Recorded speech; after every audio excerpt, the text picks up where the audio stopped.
Assalamualaikum warahmatullahi wabarakatuh. Waalaikumsalam warahmatullahi wabarakatuh. Bismillahirrahmanirrahim. Alhamdulillahi rabbil alamin. Wassalatu wassalamu ala ashrafil mursalin wa ala alihi wa ashabihil mujahidin at-tahirin, amma ba'du.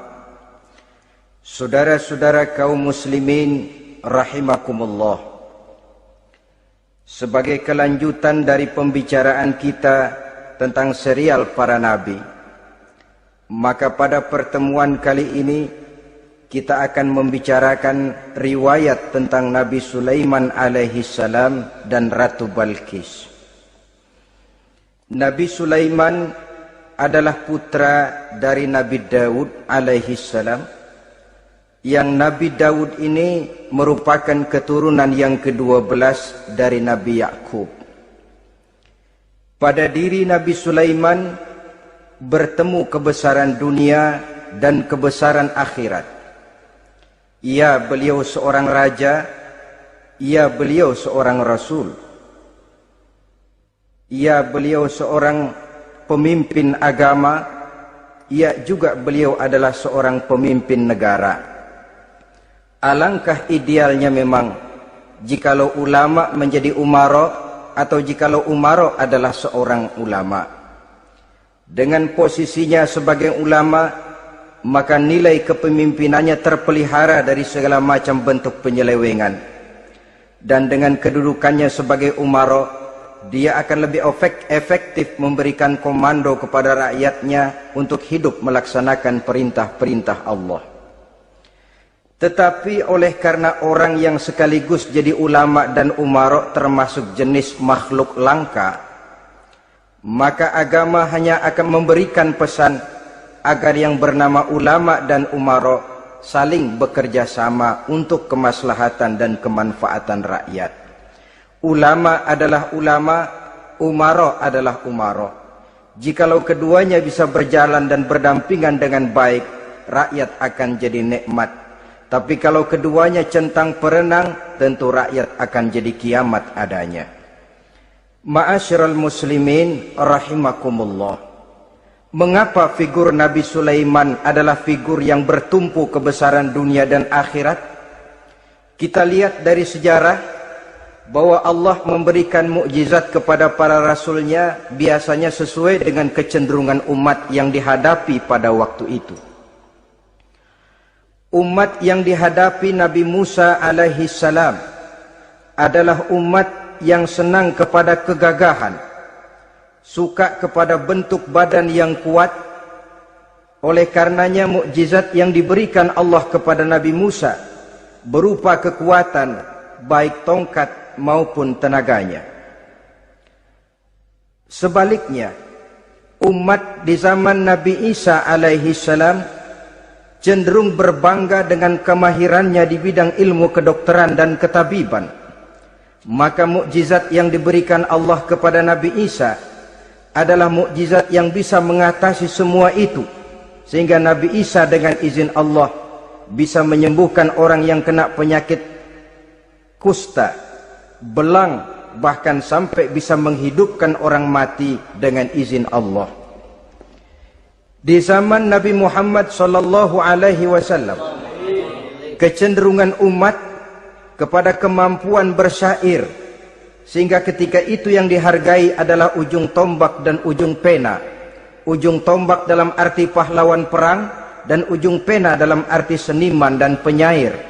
Maka di antara mukjizat terbesar yang diberikan kepada Nabi adalah Al-Quranul Karim, yang keindahan gaya bahasanya tidak seorang penyair pun sanggup menandinginya. Di zaman Nabi Sulaiman alaihi salam, kebesaran dan kemegahan dunia, kekuatan dan kejayaan menjadi ukuran. Kita tahu bahwa Jalut yang dihadapi oleh Nabi Daud adalah seorang yang bertubuh besar dan gagah perkasa, yang dalam sejarah lebih kita kenal dengan nama Goliat misalnya. Maka tidak heran kalau mukjizat yang diberikan Allah kepada Nabi Musa merupakan mukjizat yang bertumpu antara kebesaran dunia dan kebesaran akhirat, sebagai raja dan juga sebagai nabi.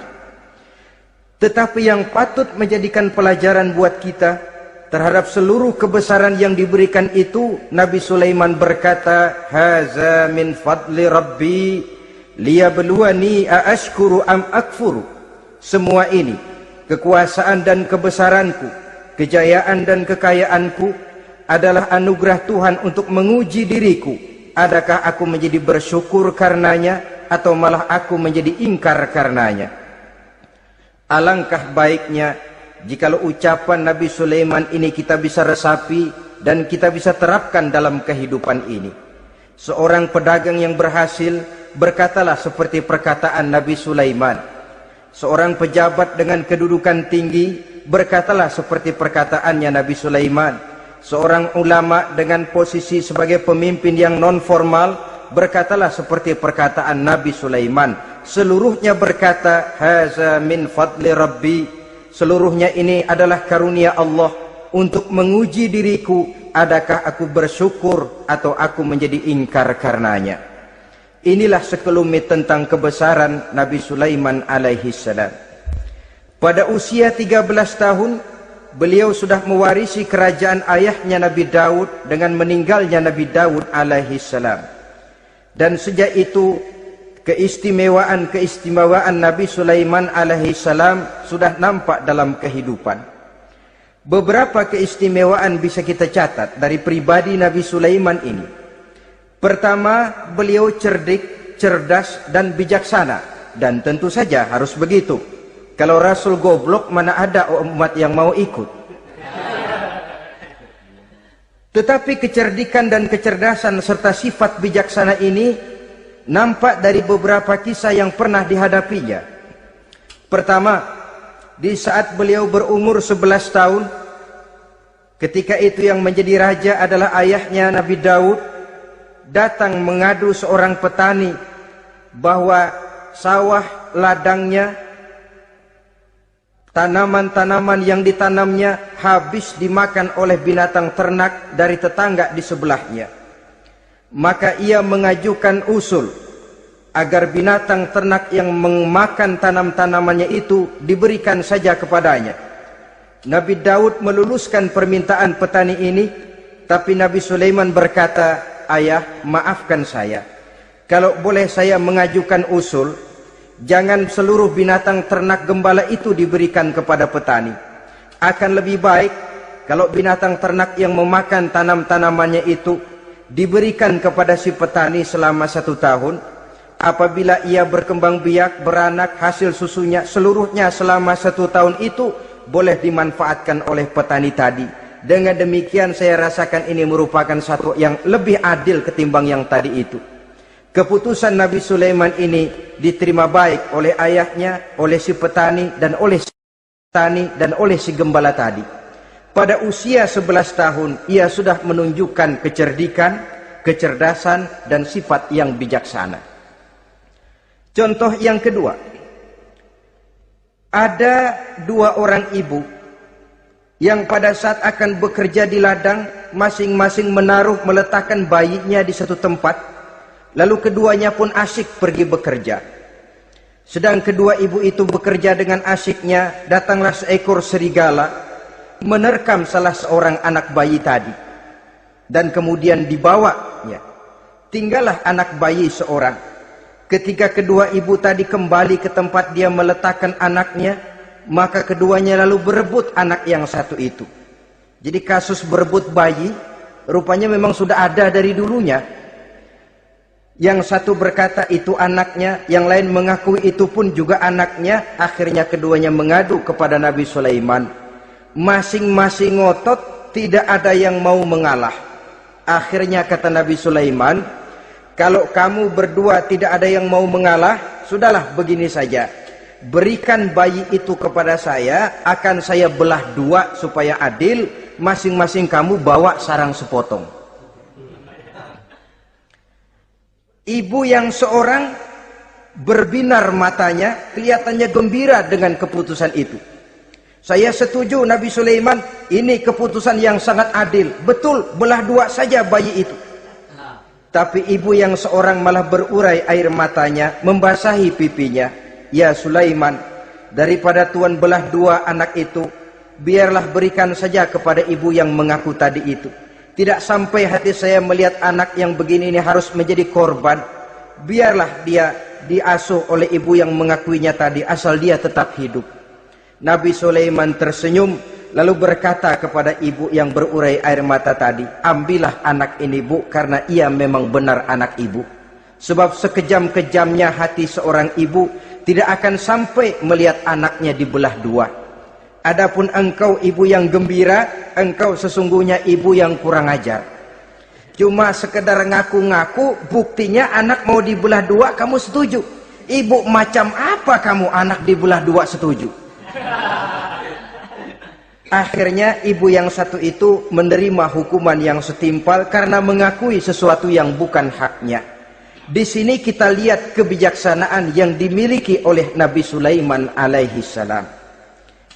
Bukti yang ketiga, pada waktu beliau mengadakan jihad fi sabilillah, beliau mengadakan mobilisasi dana. Tidak cuma manusia, binatang seluruhnya ikut memberikan sumbangan. Ketika datang gajah, gajah nyumbang kerbau.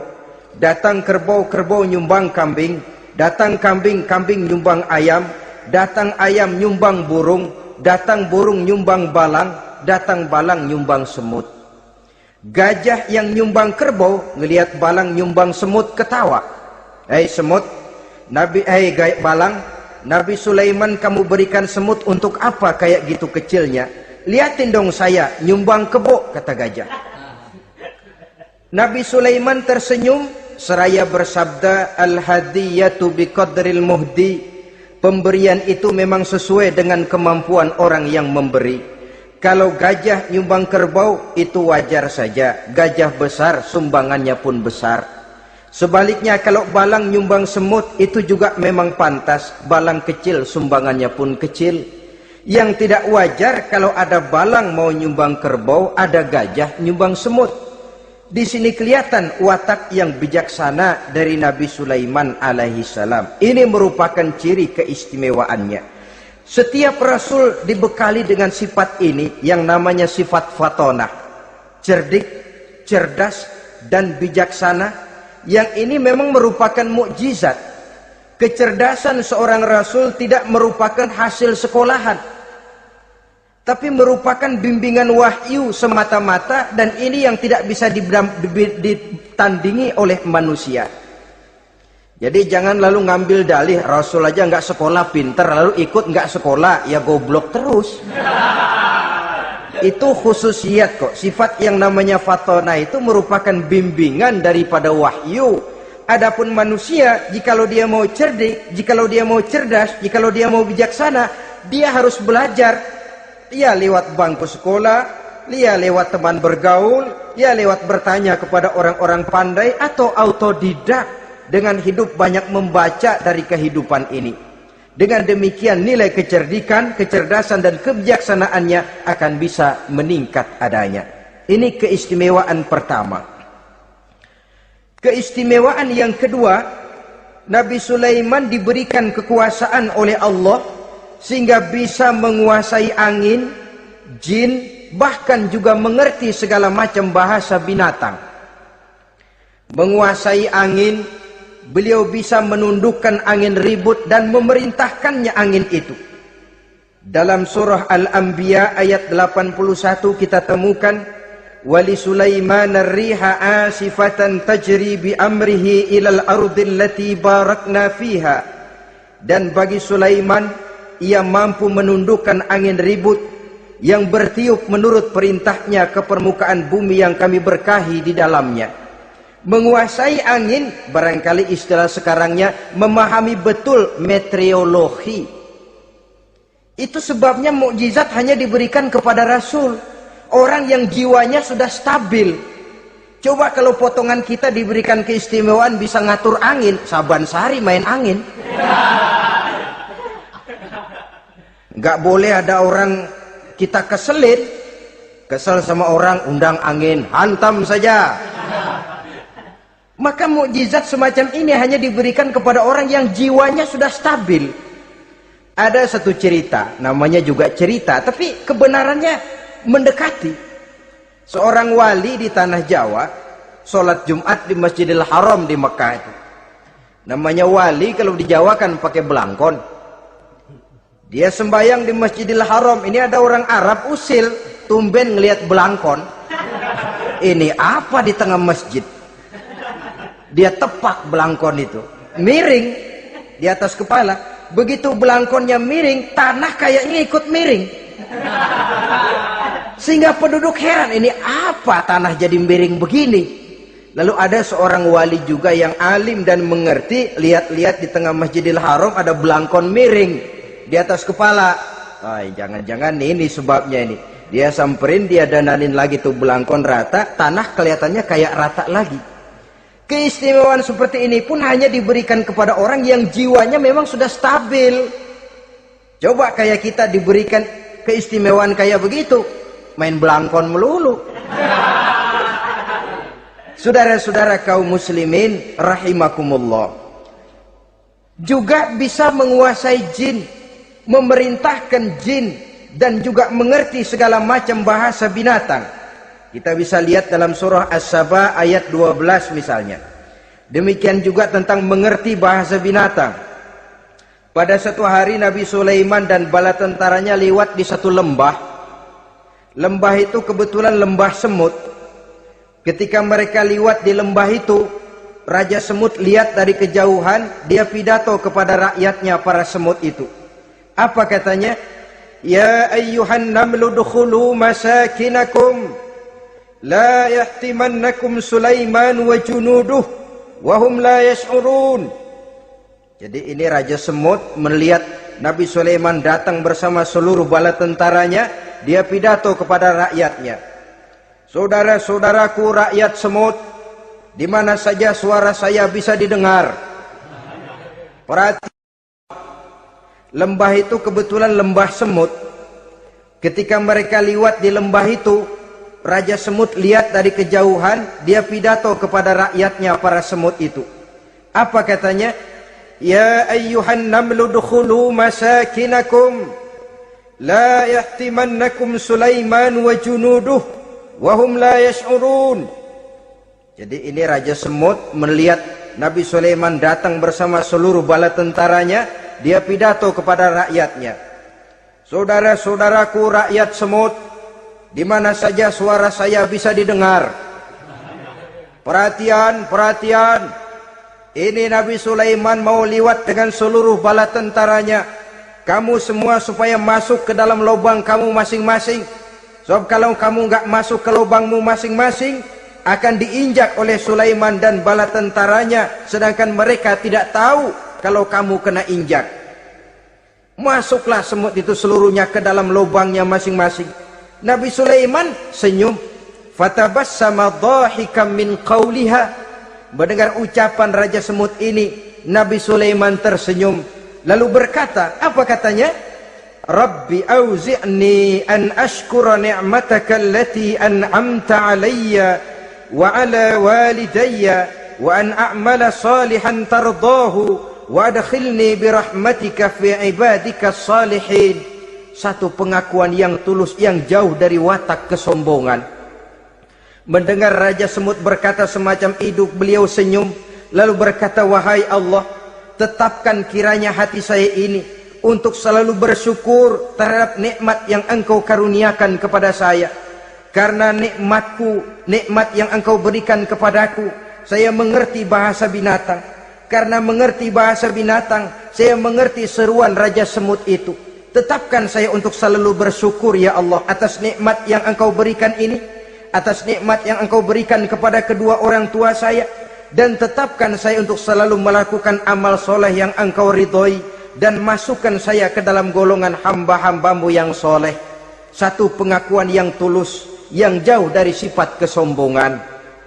Mungkin kalau sombong yang lahir, begitu dengar Nabi Sulaiman bahwa semut ngomong begitu, beliau akan berkata, iya masuk gede buruan. Tapi kan tidak. Malah beliau perintahkan bala tentaranya, pasukan berhenti. Ada apa Nabi Sulaiman? Di depan kita ada kerajaan semut. Mereka lagi kocar-kacir masuk ke sarangnya masing-masing. Tunggu sampai mereka masuk dan kita bisa lewat dengan aman tanpa harus menginjak-injak mereka. Bala tentaranya di stop dan berhenti. Ternyata kebesarannya tidak menyebabkan ia lalu memandang remeh sampai kepada makhluk yang bernama semut sekalipun. Masih tetap dihargainya sebagai makhluk dari Allah Subhanahu wa ta'ala. Sesuatu yang perlu menjadi contoh kita semua. Sebab orang bilang kadang kacang sering lupa akan kulitnya. Kadang posisi kita yang tinggi menyebabkan kita lupa dari mana kita berasal. Kadang harta yang kita miliki menyebabkan kita lengah dari mana kita datang. Akhirnya yang timbul adalah sifat sombong dan angkuh. Ibarat kata orang, kacang lupa dengan lanjarannya. Ma'asyiral muslimin rahimakumullah. Ini kebesaran dan keistimewaan yang diberikan Allah kepada Nabi Sulaiman alaihi salam. Apa yang perlu kita jadikan tamsil dan ibarat dari kebesaran ini? Saudara-saudara kaum muslimin rahimakumullah. Keadilan sebagai umara yang berpadu dengan kebijaksanaan sebagai ulama. Satu hari seorang sahabat bertanya kepada Rasulullah sallallahu alaihi wasallam, "Ya Rasul, kalau pada satu saat ajal merenggut Tuan berlalu meninggalkan kami sekalian, kita berpisah untuk selamanya ya Rasul. Dalam kondisi semacam itu, azahrul ardi khairul lana am batniha? Mana yang lebih baik ya Rasul buat kami kalau sudah ditinggalkan oleh Tuan? Permukaan bumi atau perut bumi yang lebih baik?" Ini pertanyaan dengan bahasa kinayah. Permukaan bumi maksudnya hidup. Perut bumi maksudnya mati. Orang kalau sudah masuk ke perut bumi kan habis. "Ya Rasul, kalau engkau sudah tidak ada meninggalkan kami semua, mana yang lebih baik buat kami, hidup atau mati?" Bukan main pertanyaan ini. Di satu sisi menggambarkan cintanya sahabat kepada Nabi, sehingga kalau tidak bisa mati bersamaan, biarlah mati beriring saja. Di lain pihak juga mencerminkan bingungnya sahabat kalau sudah ditinggalkan oleh Rasul. Atas pertanyaan ini apa jawab Rasul? "Kamu nggak usah khawatir. Walaupun aku sudah tidak ada, kembali ke hadratullah azza wa jalla, meninggalkan kamu semua, kamu tidak usah bingung. Dengan syarat, idza kana umaraukum khiyarukum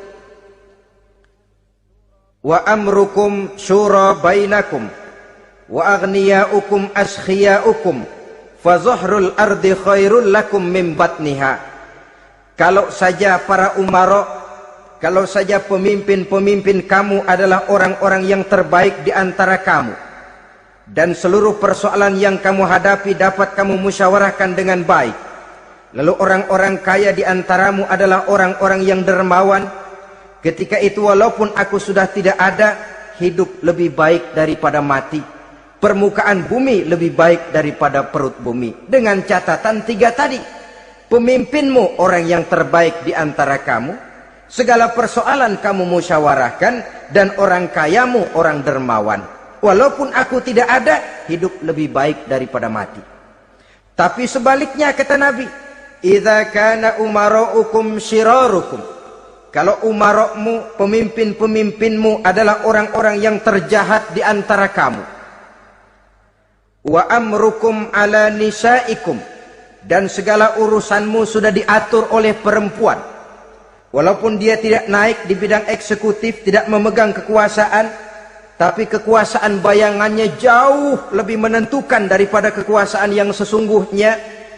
Kalau perempuan sudah ikut campur mengaturmu, kemudian wa askhiyaukum bukhalaukum, orang-orang kaya di antaramu adalah orang-orang yang bakhil bin pelit alias kikir, maka ketika itu kata Nabi, fabatnul ardi khairul lakum min zahriha, perut bumi lebih baik daripada permukaan bumi. Apa yang bisa diharapkan dari pemimpin yang zalim? perempuan yang sok kuasa, dan orang-orang kaya yang bakhil dan pelit. Dalam kondisi semacam itu, bertemulah kita dengan yang bernama kiamat. Dan kalau sudah kiamat macam itu, kata Nabi, perut bumi lebih baik daripada permukaan bumi. Maka yang kita perlukan sekarang adalah kerjasama antara ulama dengan umara. Ulama bukan umara, umara pun bukan ulama. Harus saling kerjasama dan jangan saling memperalat. Kerjasama menurut bidangnya masing-masing menjadi yang terbaik di bidangnya. Jangan sudah jadi kiai karena ingin berpartisipasi aktif lalu pindah jadi pemborong jembatan. Tidak sadar akan profesinya, dan orang lalu tidak bisa berkata, apaan kiai mubalik bisanya cuma ngomong saja. Sekarang kan zaman pembangunan perlu karya nyata. Mana ada ustadz kiai mubalik bikin irigasi, cuma pidato saja. Apa kemiskinan bisa diatasi dengan pidato? Ini juga orang tidak ngerti urusan. Wong Nabi saja ngajarin kok, iza wusidal amru ila ghairi ahlihi fantaziris sa'ah, yang kemudian diterjemahkan dalam manajemen modern, the right man on the right job. Bahwa persoalan harus diserahkan kepada orang yang memang ahlinya. Lah kalau kiai ngurus irigasi, apa nanti lurah mau ngajar fikih? Camatnya ngajar tafsir. Kacau jadinya. Makin ruwet jalur birokrasi, makin banyak orang meninggalkan profesi dan malah melaksanakan sesuatu yang bukan profesinya. Untuk memberesi keruwetan birokrasi, termasuk diantaranya menanamkan kesadaran profesi yang menimbulkan kebanggaan, dan kebanggaan yang membuahkan tanggung jawab terhadap profesi itu. Sebab orang kalau sudah bekerja menurut profesinya, walaupun tidak kaya tapi hidupnya tenang. Kenapa? Karena panggilan jiwanya. Seorang kiai yang diajak ngobek, walaupun objeknya gol puluhan juta, kaya, belum tentu tenang, karena saya yakin bukan ke sana panggilan jiwanya. Ma'asyiral muslimin rahimakumullah. Itulah sebabnya kerjasama, ulama membangun lingkungannya, ulama membangun manusianya, umara membangun lingkungannya, sehingga terciptalah wujud daripada pembangunan manusia seutuhnya, ya zahirnya, ya batinnya. Seluruh kita berpartisipasi, hanya bidangnya saja yang berbeda-beda. Jangan yang satu merasa lebih berjasa dari yang lain. Jangan yang satu merasa lebih penting dari yang lain. Seluruh kita penting, seluruh kita berjasa, cuma bidang kita saja yang berbeda-beda. Inilah bahasa Quran, kullun ya'mal ala syakilatih. Setiap orang bekerja menurut profesinya masing-masing. Ma'asyiral muslimin rahimakumullah. Kita kembali kepada riwayat Nabi Sulaiman alaihi salam. Satu hari ketika beliau sedang menginspeksi pasukan, berkumpullah pasukan beliau itu, ya tentara yang manusianya, ya pasukan jinnya, ya seluruh binatang-binatangnya berbaris. Beliau selaku inspektur upacara mengadakan inspeksi pasukan. Dari sekian pasukan-pasukan yang diperiksanya pada waktu itu, Nabi Sulaiman melihat tidak terdapat burung hudhud. Beliau bertanya-tanya, "Ma liya aral hudhuda am kana minal ghaibin?" Kemana burung hudhud? Orang lain pada kumpul, dia sendiri tidak ada. Awas kalau dia datang. Kalau dia tidak bisa memberikan alasan yang tepat kemana dia, akan saya berikan sanksi dan hukuman. Ini namanya pemimpin yang bertanggung jawab toh. Seorang pun dari yang dipimpinnya tidak ada, menjadi pertanyaan. Tidak lama kemudian datang burung hudhud. Begitu datang lalu memberikan laporan kepada Nabi Sulaiman. Kalau istilah sekarang, begitu dia sampai berdiri hormat, lapor, kata hudhud ini.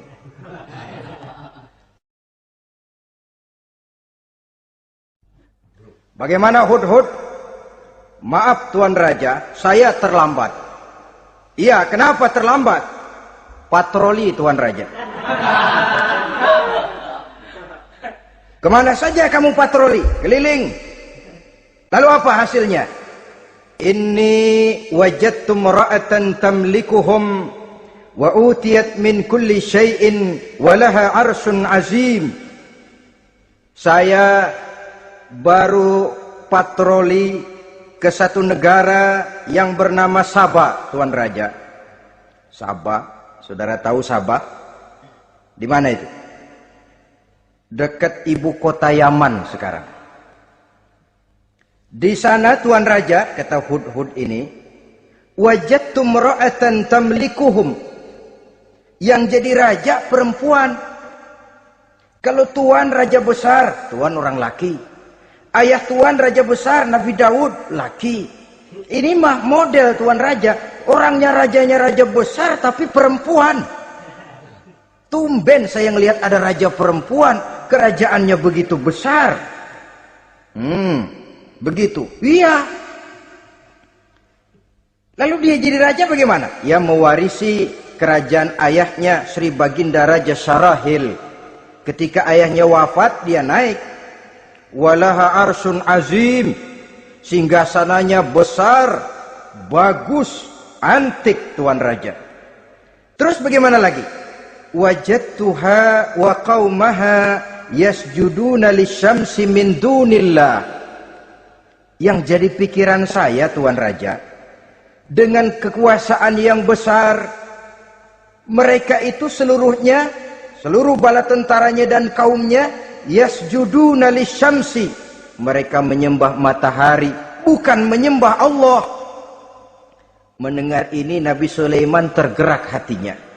Waktu mendengar rajanya perempuan, kekuasaannya besar, belum tergerak. Tapi ketika sampai kepada yasjuduna lisyamsi, mereka sujud kepada matahari, di situ pribadi seorang rasulnya tergerak. Siapa nama ratu itu? Namanya Ratu Balkis Tuan Raja. Begini Hudhud, laporan kamu saya terima. Alasan kamu datang terlambat bisa dipertanggungjawabkan.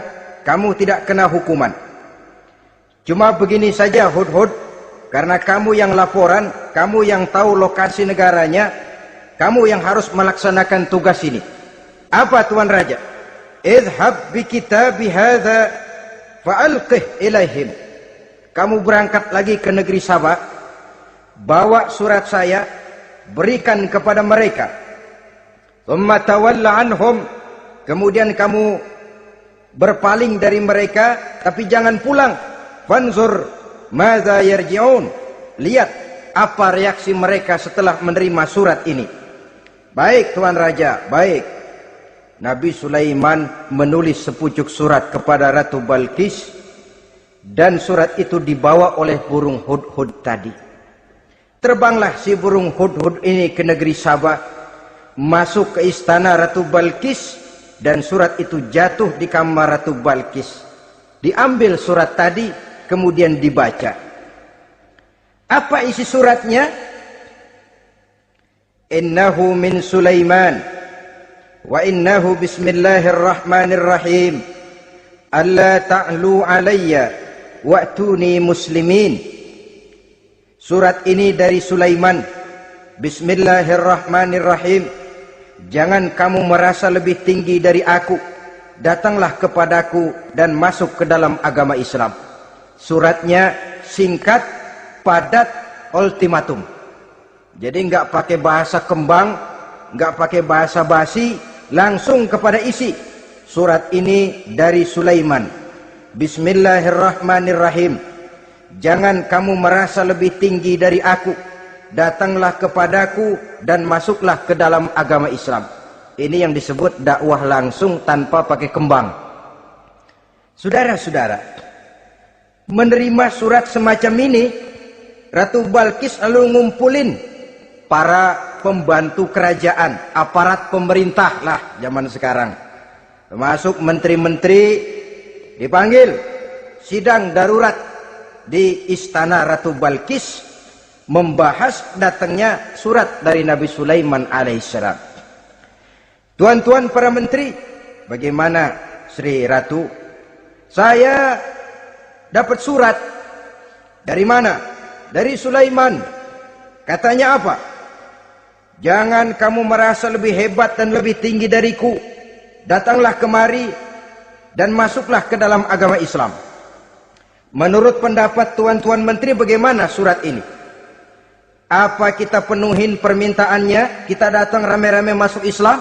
Oh, kata menteri, jangan dulu tuanku, gengsi dong.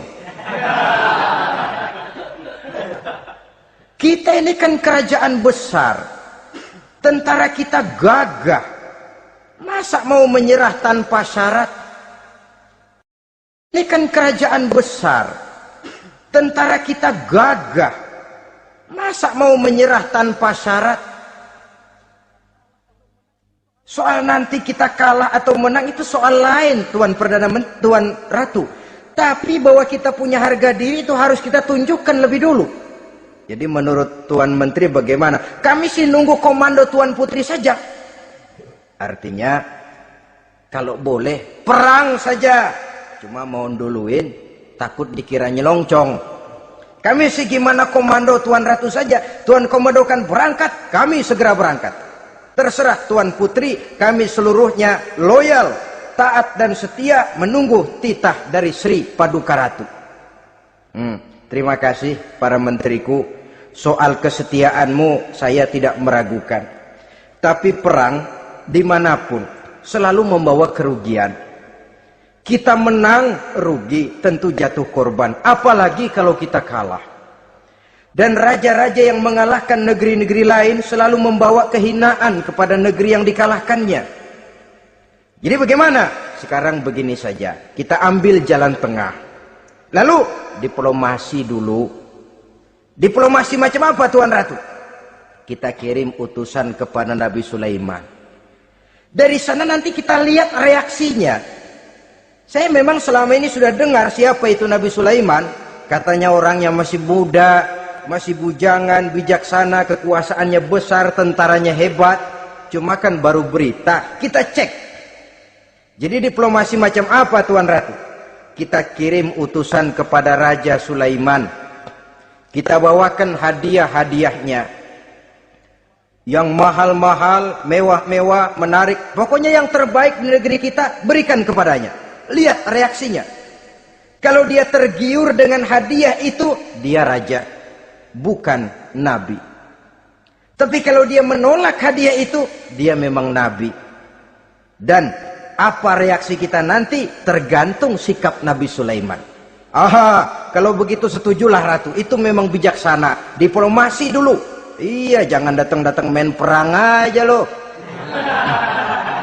Perang sih gampang. Tapi ini kan ada meja perundingan. Sepanjang masih kita bisa menempuh jalan damai, damai saja dulu. Baik.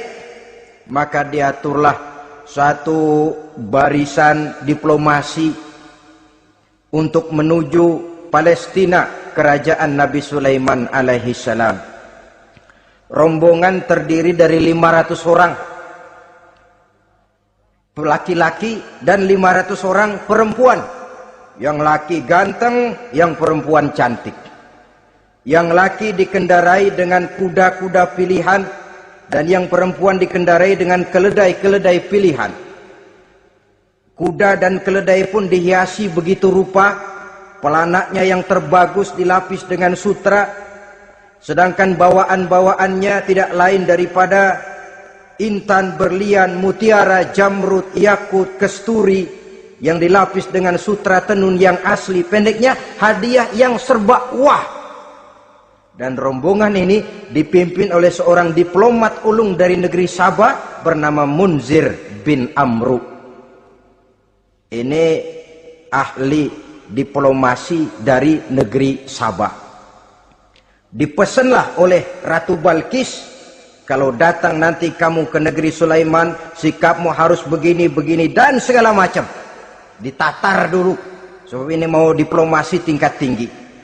Baik Sri Ratu. Nah, sudah mendengar perundingan ini, burung hudhud pulang.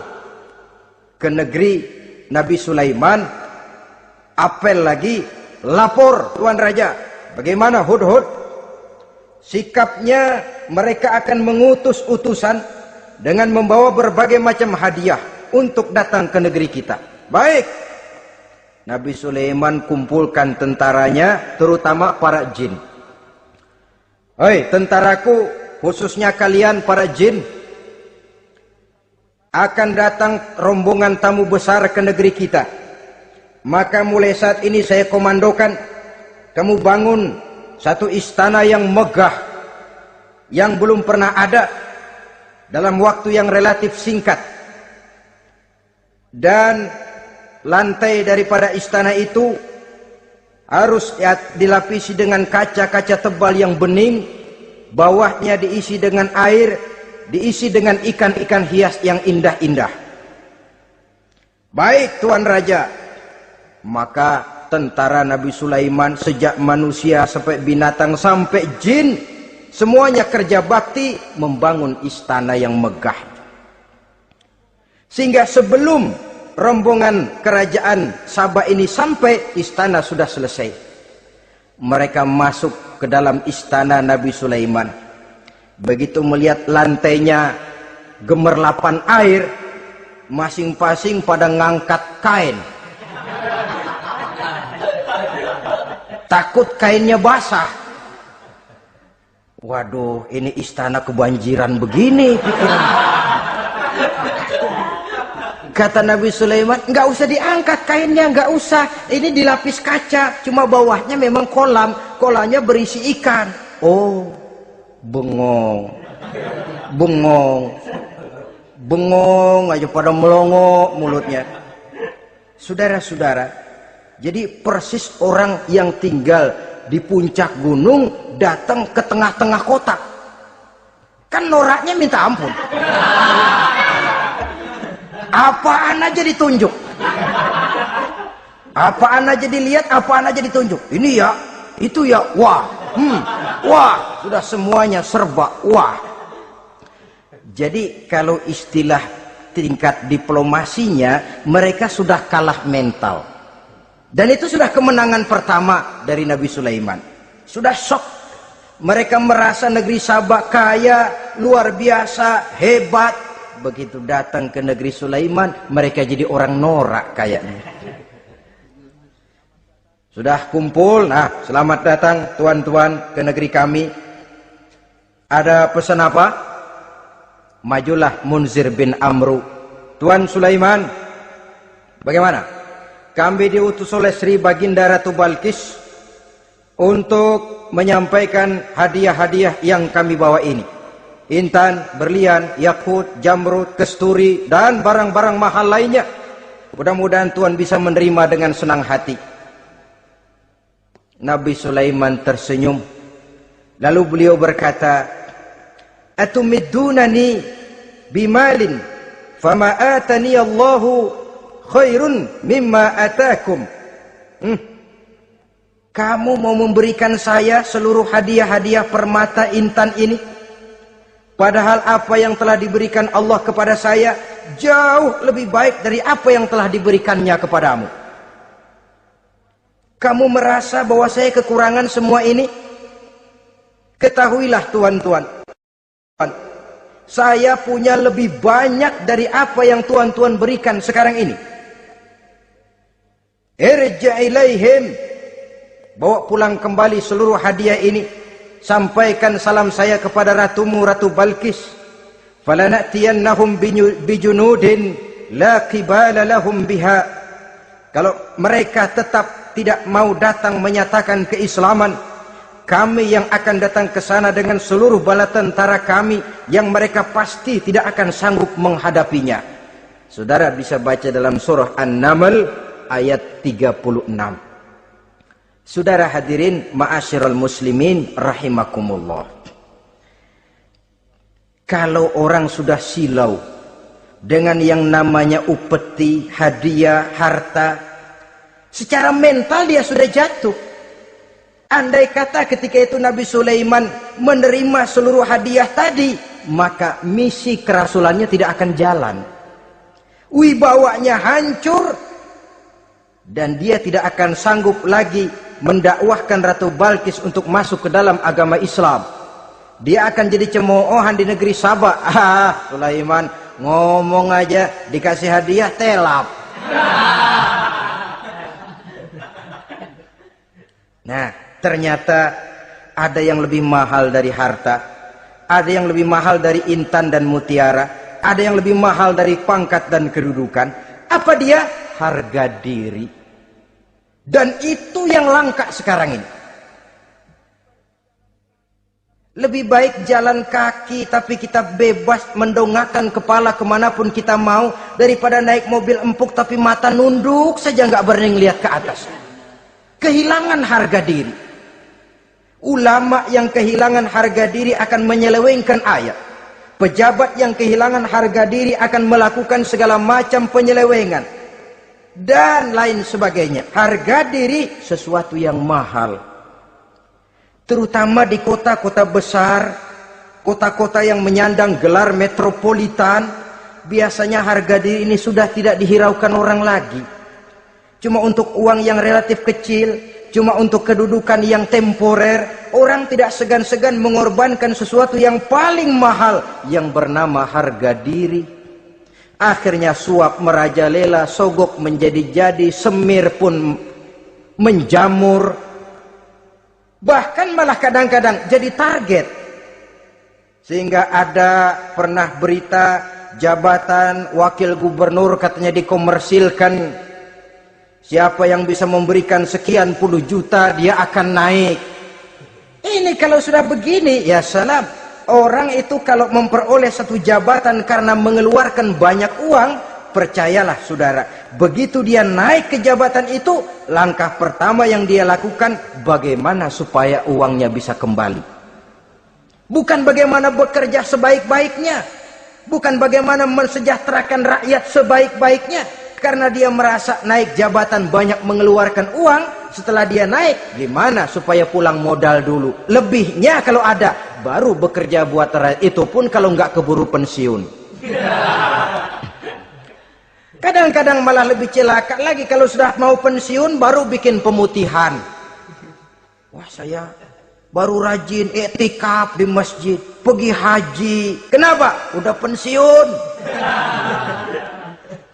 Tapi waktu masih aktif, tanda tangan masih laku, nota masih dihargai, kata belece masih berwibawa, lupa berbuat untuk hari depan dirinya sendiri, yaitu akhiratnya, konon lagi untuk umat dan agamanya.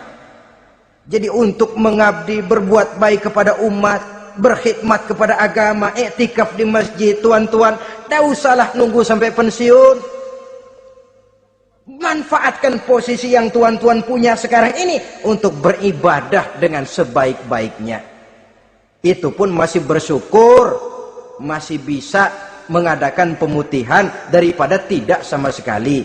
Cuma alangkah akan lebih efektifnya lagi kalau itu diawali pada saat kita masih mempunyai posisi kunci. Ini reaksi Sulaiman, saudara-saudara. Diberikan hadiah yang mahal, atumidunani bimalin. Kamu mau nyogok saya dengan hadiah ini? Yang diberikan Allah lebih hebat dari yang kau bawa sekarang ini. Apa yang saya cari? Oleh Allah saya telah diberikan sesuatu yang lebih besar dari yang kau bawa. Sudah, bawa pulang saja. Sampaikan salam kepada ratumu. Kalau dia tetap ngotot tidak mau kemari, saya yang akan datang ke sana dengan seluruh bala tentara yang saya yakin sampean akan kewalahan ngadepinnya. Pulang, sampaikan salam saya, bawa seluruh hartamu. Diplomasi tahap pertama menang total. Utusan Raja Sabah sudah kalah mental, kalah juga fisik. Pulanglah mereka dengan membawa kembali seluruh hadiah yang mereka ingin sampaikan tadi. Bisa dibayangkan mentalnya itu, ya. Sama juga kita sudah punya niat ingin menyogok seseorang, tahu-tahu yang mau disogok nggak nerima. Pulang kayaknya muka kan belipet. Sulit ketemu orang. Jadi perasaan kita orang pada ngetawain aja. Padahal orang mah nggak tahu persoalannya. Tapi sikap mental sendiri itu. Jadi memang saudara-saudara ini berkaitan. Walaupun yang mau nyogok banyak, kalau yang disogok nggak mau, nggak jadi. Walaupun ada yang minta disogok, kalau yang mau nyogok nggak ada, juga nggak nyetel. Lah ini nyetel, yang mau nyogok banyak, yang disogok pun ada. Jadilah perbuatan itu. Ma'asyiral muslimin rahimakumullah. Sampai mereka di kerajaan Sabah, mereka ceritakan itu, Ratu Balkis bengong. Ternyata yang saya dengar selama ini memang benar rupanya. Sulaiman bukan cuma raja, tapi juga rasul. Bukan cuma pemimpin negara, tapi juga pemimpin agama. Lalu bagaimana, Sri Ratu? Biarlah saya pikir-pikir dulu. Pikir. Bagaimana ya? Sudahlah, begini saja. Kita sekarang berangkat ke negeri Nabi Sulaiman. Saya yang akan langsung memimpin rombongan. Ada dua tujuan Ratu Balkis sebenarnya. Tujuan pertama ingin melihat dengan mata kepala sendiri kebesaran Sulaiman yang selama ini dia cuma dengar beritanya saja. Yang kedua, ada udang di balik batu. Kalau setelah Nabi Sulaiman nanti melihat kecantikan Ratu Balkis ini, dia bisa fly. Nah, istilah anak sekarang, dia bisa fly. Nah, siapa tahu kan, karena kecantikannya Nabi Sulaiman lalu jatuh hati, dan Dewi Amor pun bicara. Nanti bila mata bertemu mata, bibir ikut senyum, hati berdetak. Maka terjadilah magnet-magnet saling bersentuhan, percintaan tingkat tinggi. Kan lumayan dapat suami, dapat pacar seorang raja besar. Jadi dengan harapan ini berangkatlah langsung memimpin rombongan. Ada dua tujuan Ratu Balkis sebenarnya. Tujuan pertama ingin melihat dengan mata kepala sendiri kebesaran Sulaiman yang selama ini dia cuma dengar beritanya saja. Yang kedua, ada udang di balik batu. Kalau setelah Nabi Sulaiman nanti melihat kecantikan Ratu Balkis ini, dia bisa fly. Nah, istilah anak sekarang, dia bisa fly. Nah, siapa tahu kan, karena kecantikannya Nabi Sulaiman lalu jatuh hati, dan Dewi Amor pun bicara. Nanti bila mata bertemu mata, bibir ikut senyum, hati berdetak. Maka terjadilah magnet-magnet saling bersentuhan, percintaan tingkat tinggi. Kan lumayan dapat suami, dapat pacar seorang raja besar. Jadi dengan harapan ini berangkatlah Ratu Balkis ke negeri Nabi Sulaiman. Hud lapor lagi. Lapor. Gimana Hud? Ini Ratu Balkis yang mimpin sekarang. Baik, kita siap-siap. Begini saja, kata Nabi Sulaiman. Siapa yang bisa bawa singgasana Ratu Balkis ke sini? Jin Ifrit tampil. Saya. Berapa lama kamu perlukan untuk membawa singgasana Ratu Balkis kemari? Sebelum Tuan bangun dari tempat duduk, itu singgasana sudah bisa sampai kemari, Tuan Raja. Bagus. Ada yang bisa lebih cepat? Saya, kata seorang ulama. Berapa lama? Sebelum Tuan kedip. Asal Tuan kedip, Tuan melek lagi, singgasana sudah sampai di sini. Baik, kerjakan. Dalam waktu sekejap itu singgasana Ratu Balkis sudah sampai di istana Nabi Sulaiman. Pasang di sini, biar dia dudukin nanti. Robah sedikit biar dia nggak kenalin. Dirombak sedemikian rupa. Masuk Ratu Balkis ke istana Nabi Sulaiman. Terjadilah kemudian di perundingan semacam tingkat tinggi antara raja dengan raja. Bagaimana Tuan Ratu Balkis? Iya Tuan Sulaiman. Iya bagaimana? Saya kagum dengan kebesaran Tuan. Bukan kebesaran saya, seluruhnya ini adalah karunia Allah kepada saya. Saya dengar Tuan menyembah matahari, padahal matahari tidak pernah memberikan apa yang Tuan kehendaki. Matahari tidak pernah menciptakan Tuan. Adalah lebih baik Tuan menyembah yang menciptakan matahari daripada menyembah matahari itu sendiri. Nabi Sulaiman, bagaimana kalau kita mengadakan ya sambil berunding, sambil lobbying istilah sekarang. Baik, lobbying pun jadi. Berjalanlah meninjau seluruh pelosok istana Nabi Sulaiman alaihi salam. Seperti halnya bala tentaranya, Ratu Balkis juga sampai di lantai kaca, angkat kain. Kata Nabi Sulaiman, jangan diangkat tuh kain. Ini bukan air, istana kaca. Bukan main kebesaran kamu. Melihat begitu kebesaran Nabi Sulaiman, Ratu Balkis yang niatnya sementara mau melontarkan diplomasi asmara, lupa. Lalu apa katanya? Rabbi inni zolamtu nafsi. Ya Allah, selama ini saya benar-benar telah zolim kepada diri saya. Begitu banyak nikmat yang engkau berikan kepada saya. Saya jadi ratu dengan kekuasaan yang besar, mewarisi kebesaran ayah, dengan kerajaan dan bala tentara yang gagah perkasa. Bukan saya bersyukur kepadamu, malah saya menyembah matahari. Inni zolamtu nafsi. Sungguh saya telah zolim kepada diri saya. Maka mulai sejak saat ini, aslamtu ma'a Sulaiman lillahi rabbil alamin. Mulai sejak saat ini ya Allah, saya nyatakan diri, saya masuk Islam, bertuhankan Allah Rabbul Alamin. Saya tunduk kepada Nabi Sulaiman alaihi salam. Masuk Islam sebelum diplomasi asmaranya melayang, saudara-saudara. Sudah masuk Islam? Sudah. Nah, Ratu Balkis sekarang bagaimana? Ya Nabi Sulaiman, kalau saya masuk Islam, apakah kerajaan saya akan tunduk dan diatur oleh kerajaan Tuhan? Tidak. Kamu persilahkan pulang ke kerajaanmu. Atur negerimu menurut cara yang kamu mau, asal sesuai dengan perintah Allah. Saya bukan penjajah. Saya cuma mengajak kamu ke dalam Islam. Saya tidak ingin meluaskan wilayah saya. Asal kamu sudah masuk Islam, tugas sudah saya jalankan. Perkara kerajaanmu, kau pulang, kau atur, dan kau tetap jadi raja. Jangan merasa kalau sudah masuk Islam lalu kerajaanmu saya caplok. Islam bukan penjajah, Ratu Balkis. Baiklah Nabi Sulaiman, saya tahu. Tapi untuk melanggengkan kerjasama antara kerajaan Sabak dengan kerajaan Tuhan, caranya bagaimana? Mulai ngojok-ngojok. Dia nggak bilang lu demen aja deh sama gue. Enggak. Cuma untuk jangka panjang.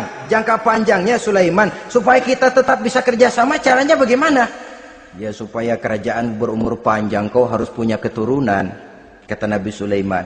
Itu kan berarti saya harus nikah. Memang. Tapi saya ratu.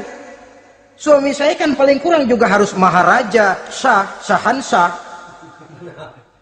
Ya sebenarnya sih cuma dia nggak bilang aja. Di kerajaan gue nggak ada yang setimpal, gue maunya sama elo. Itu kalau bahasa kita, cuma ini kan bahasa perempuan. Perempuan kan paling pinter nahan perasaan. Nggak kayak orang laki. Orang laki kalau lagi mabok cinta teler. Sama siapa aja dia cerita. Gue kan lagi demen sama si Ano. Lain sama perempuan, dia paling bisa jaga perasaan. Saya kalau begitu, saya harus kawin dengan maharaja. Ya kamu tinggal pilih saja, kata Nabi Sulaiman. Nabi Sulaiman, ini Perdana Menteri udah pada mesem-mesem, udah paham ke arah mana maksudnya. Bagaimana kalau kita kukuhkan saja dua kerajaan ini, Nabi Sulaiman? Saya pun setuju kalau itu kamu mau punya mau. Wah, ini Perdana Menteri takbir semua. Allahu Akbar, Alhamdulillah, Alhamdulillah. Sampai akhirnya Nabi Sulaiman pun menikah dengan Ratu Balkis. Bergabunglah dua kerajaan besar itu. Saudara-saudara kaum muslimin rahimakumullah. Kemudian setelah bertahun Nabi Sulaiman wafat. Tidak seorang pun tahu karena beliau wafat sedang pegangan tongkat. Ketika tongkat dimakanin rayap, rapuh, baru beliau jatuh. Orang tahu kalau Nabi Sulaiman sudah wafat. Menurut riwayat beliau wafat itu sedang sholat. Karena sholat Nabi Sulaiman cuma diri saja, tidak pakai ruku dan sujud. Menurut riwayat lain beliau sedang memandori jin dan tentaranya yang sedang kerja. Begitulah wafat beliau, kita bisa baca dalam surah Saba ayat ke-14. Setelah beliau wafat, Palestina diserbu oleh Raja Bukhtanasor atau Raja Nebukadnezar. Seluruh kebesaran Sulaiman di bumi hanguskan, istananya dihancurkan, intan permata dan kekayaan beliau dirampok, dan tinggallah kebesaran Sulaiman cuma legenda saja yang kita kenal dengan istilah Haikal Sulaiman. Legenda, riwayat-riwayat yang sampai sekarang ini masih bisa kita telusuri kebenarannya. Saudara-saudara, inilah pertemuan yang singkat ini, walaupun serba singkat, mudah-mudahan ada manfaatnya. Dengan kesimpulan, seluruh anugerah yang ada pada kita hakikatnya karunia Allah. Marilah kita menjadi orang yang pandai bersyukur atas anugerah itu. Terima kasih atas segala perhatian. Mohon maaf atas segala kekurangan. Usikum wa nafsi bitaqwallah. Wassalamualaikum warahmatullahi wabarakatuh. Waalaikumsalam.